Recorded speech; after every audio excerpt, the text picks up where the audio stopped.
Hey up everybody, how are you all doing? So today we are going to take a look at the game design document.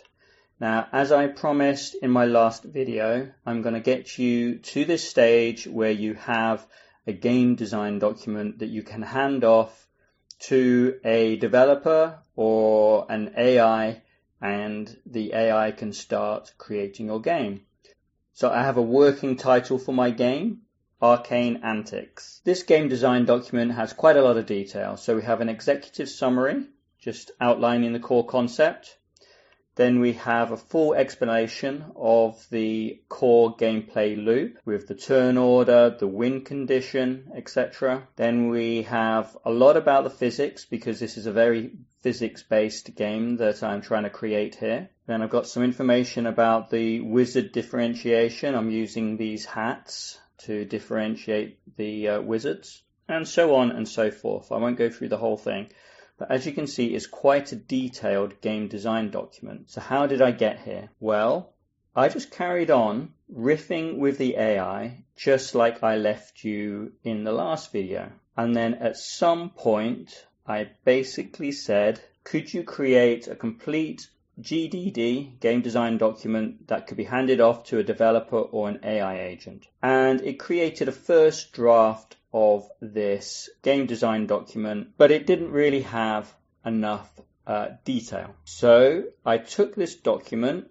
I came along to here, I copied its contents, and then I went over to Claude and I dropped it into Claude. Now, Claude was surprisingly impressed, but found some really good holes in the document. And so this is a really good way of spotting problems with your game design document, is essentially passing it between AIs and getting them to critique it. And you might need to pass it to and fro a few times to really figure out where the holes are in your game design document. And so one thing it spotted, which was really cool, was that it figured out that the turn order was just a little bit naive and would give Team A a distinct advantage.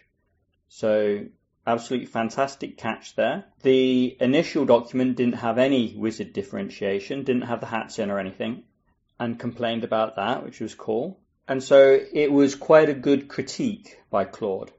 So all I did was I copied all of its critique, and I went across to Gemini and I pasted it into Gemini.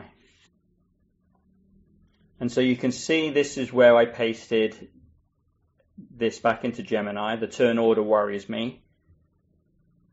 And then Gemini actually started riffing on the ideas that Claude gave it, and actually came up with some really cool ideas itself.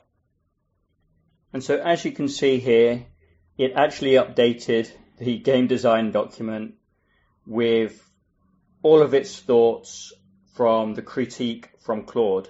And I took that game design document and I passed it back to Claude again. Claude said V2 is a significant improvement.